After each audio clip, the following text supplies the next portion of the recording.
लोगों ने हुसैनियत को बहुत सस्ता कर दिया। अगर डोरे कड़े और कलर के कपड़ों का नाम हुसैनियत होता या चंद महफिलों का नाम हुसैनियत होता, फिर तो पूरी दुनिया हुसैनियत की तरफ आ जाती। हुसैनियत इतनी आसान तो नहीं है ना। उस दौर में भी 22,000 का लश्कर अलग खड़ा है और 72 नफूस अलग खड़े हैं। इससे पता चला हुसैनियत आसान नहीं है। अब अपने आप में डूब कर सोचो, क़यामत के दिन अल्लाह अकबर किसके साथ उठोगे?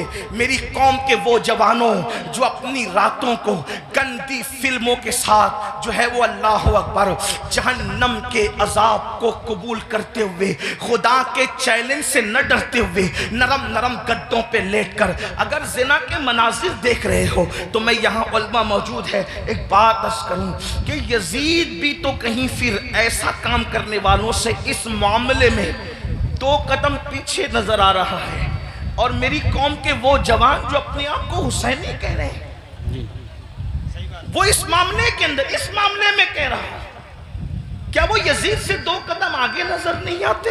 अल्लाह बताओ तो सही। शहजादे रसूल से मोहब्बत का दावा, और कोई मुसलमान ये तसव्वुर कर सकता है कि वो जिना के अड्डे पे जाए?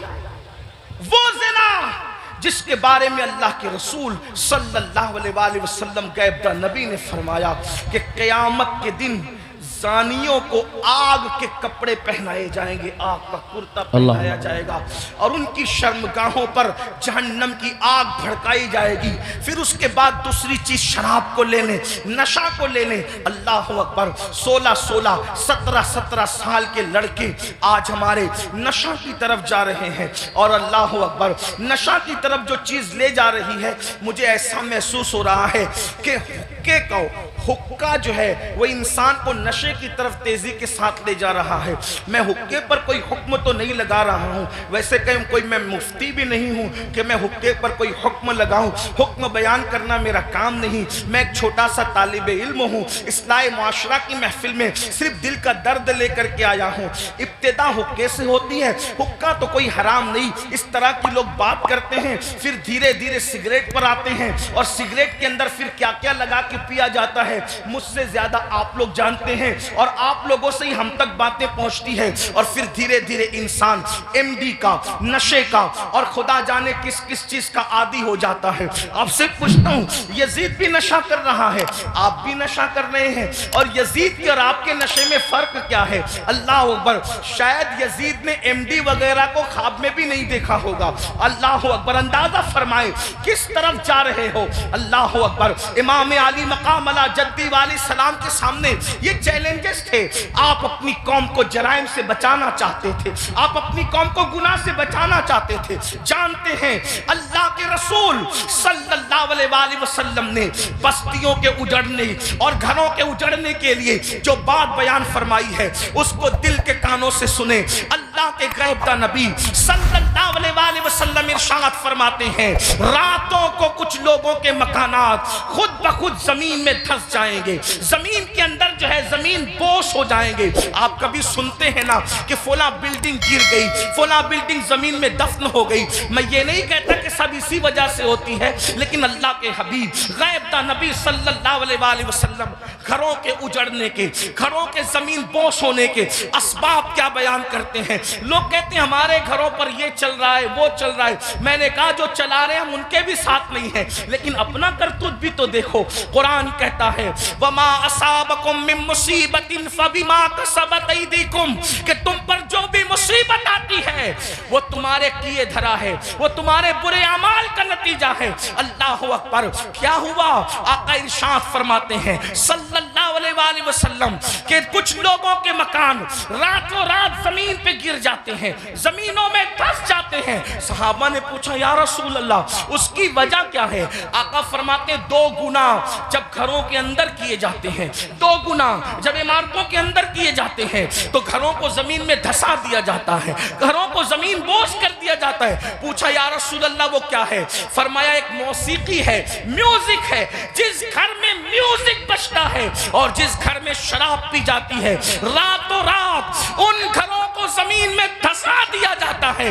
अब आप मुझे बताओ, कानों में ईयरफोन लगाकर रातों के 3-3, 4-4 बजे तक म्यूजिक सुनने वालों, क्या तुम्हें अपने घरों से प्यार नहीं है? तुम्हें अपने घरों से मोहब्बत नहीं है? तुम्हें अपने घरों से उल्फत नहीं है? और फिर अल्लाह के हबीब अलैहिस्सलाम फरमाते हैं, जिसने दुनिया में शराब का एक घूंट पिया और तौबा नहीं की, जब वो मरेगा तो मरने वक्त तो उसकी जबान पे कलमा जारी नहीं होगा, वो कलमे से महरूम रहेगा। और यहां तक के हजरत मालिकुद्दीनार फरमाते हैं, मैंने कई नशा करने वालों को कुफ्र पर मरते देखा है। अल्लाह अकबर। हजरत उमर इब्न अब्दुल अजीज कहते हैं, मैंने कई नशा करने वालों को कुफ्र पर काफिर होकर मरते देखा है।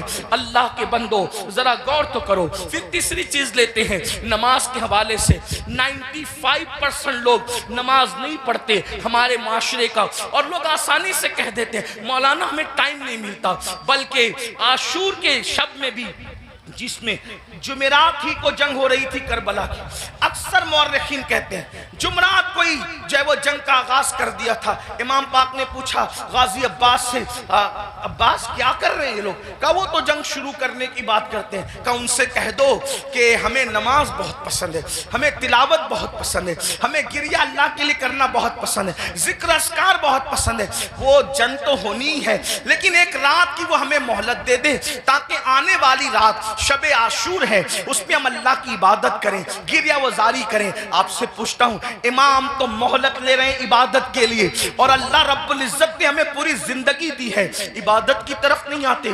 कितनी सादगी से इंसान कहता है मौलाना टाइम नहीं मिलता। मुझे बताओ, हमसे बढ़ करके मक्र कौन कर रहा है? हम कहते हैं टाइम नहीं मिलता। अगर तिलावत के लिए टाइम नहीं है तो घंटों घंटों व्हाट्सएप पर वक्त के लिए कैसे टाइम मिलता है? अगर अल्लाह की इबादत के लिए टाइम नहीं है तो फेसबुक पर, यूट्यूब पर घंटों गुजारने के लिए टाइम कैसे मिलता है? दोस्तों के साथ गपशप करने के लिए टाइम कैसे मिलता है?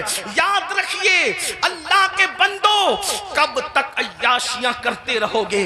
कब तक जराइम करते रहोगे?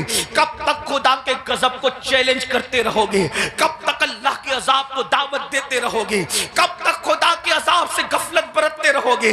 याद रखना, अल्लाह ने किसी को बहुत लंबी उम्र हमेशा के लिए नहीं दी है।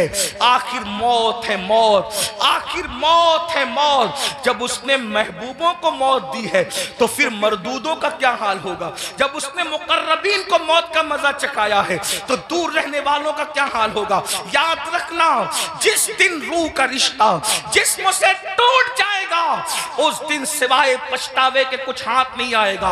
अल्लाह अल्लाह, जब लोगों के दरमियान बैठते हो तो वलियों की तरह बातें करते हो, और जब तन्हाइयों में होते हो तो शैतान का नंगा नाच बन जाते हो। ये मुनाफिकत नहीं है तो और क्या है?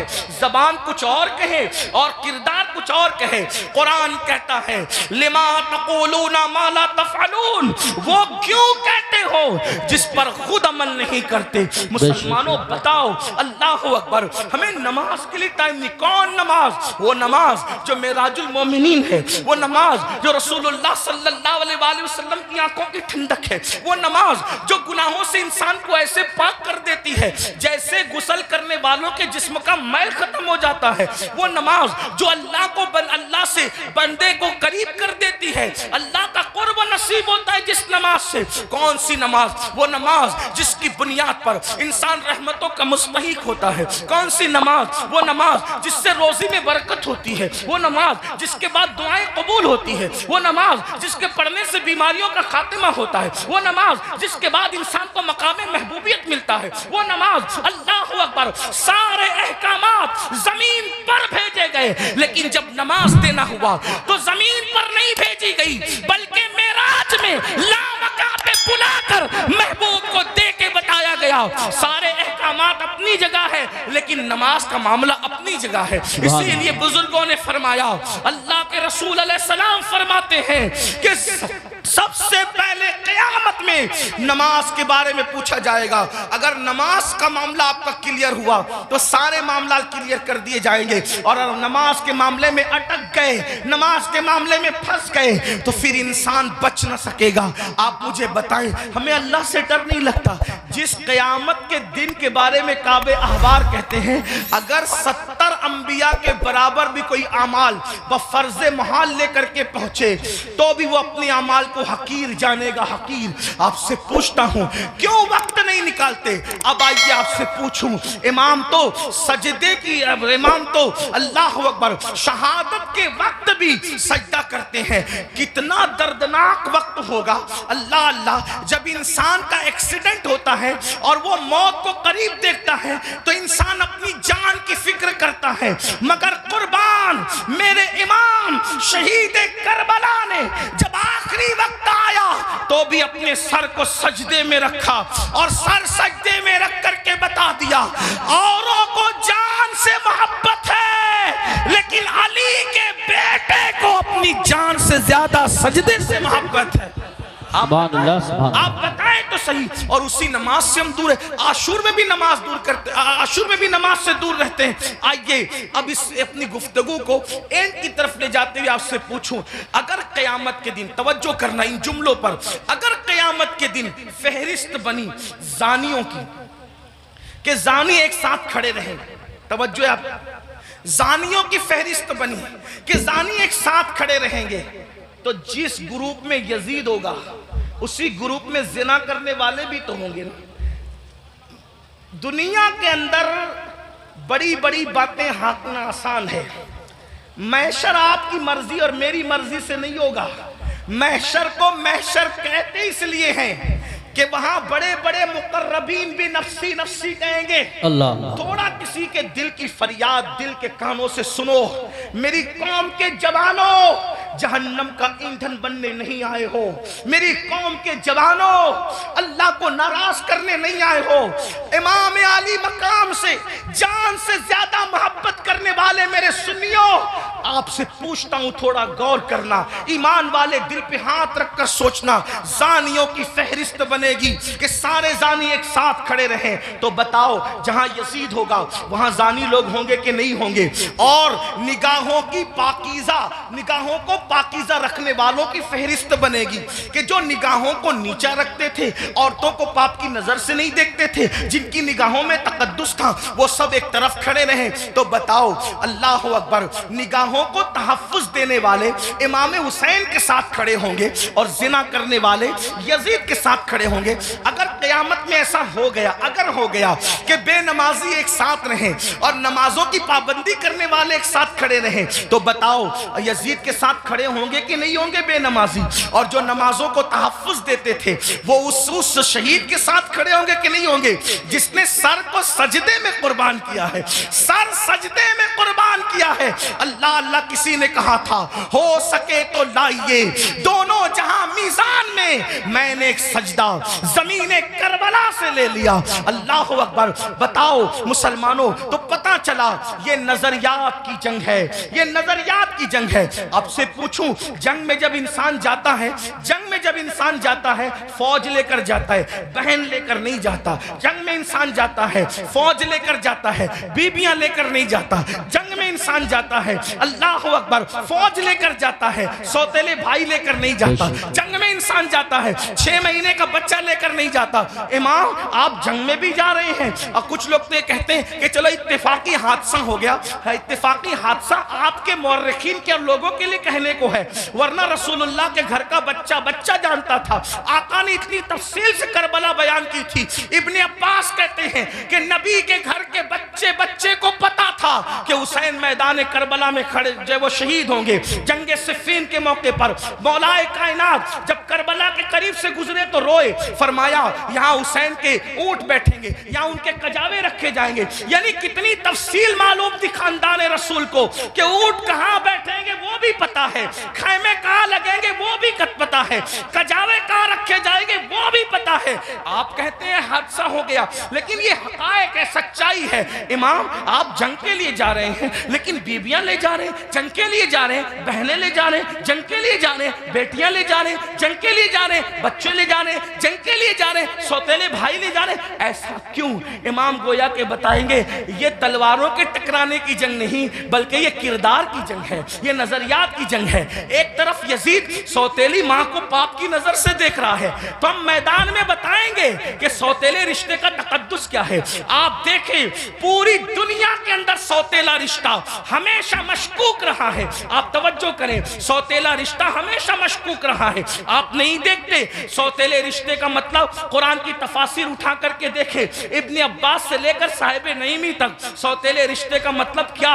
हजरत याकूब अलैहिस्सलाम की बीवी जो हजरत यूसुफ अलैहिस्सलाम की सौतेली माँ है, अल्लाह अकबर, वो अपने बेटों को बता रही है, अल्लाह अकबर, के तुम्हारे सौतेले भाई ने ये ख्वाब देखा है। इसी तरह है ना, सौतेले भाई हाथ का पानी छीन करके जमीन पे डाल रहे हैं, सौतेले भाई हाथ की रोटी छीन करके कुत्ते को डाल रहे हैं, सौतेले भाई मार पीट करके कुएं में फेंक रहे हैं। यही तो सौतेला रिश्ता लोग जानते हैं। मगर कुर्बान जाए इमाम आली मकाम सौतेले भाइयों को करबला में ले जाकर और फिर उनकी वफा का इजहार करके बता रहे हैं। आखिरकार इमाम हुसैन ने सौतेले भाइयों के साथ सुलूक क्या किया होगा कि सौतेले भाई अपनी जान से ज्यादा अपने सौतेले भाई से प्यार कर रहे हैं। कोई किसी पर यूं तो नहीं मरता, कोई किसी से यूं तो प्यार नहीं करता। अब आपसे पूछता हूं, हुसैन पाक का सौतेला भाई सबसे ज्यादा मोतबर बावफा है जिसे दुनिया गाजी अब्बास के नाम से जानती है। आपसे पूछता हूं, वफा का दूसरा नाम अगर करबला के बाद हमसे कोई पूछे तो हम हजरत गाजी अब्बास का नाम लिया करते।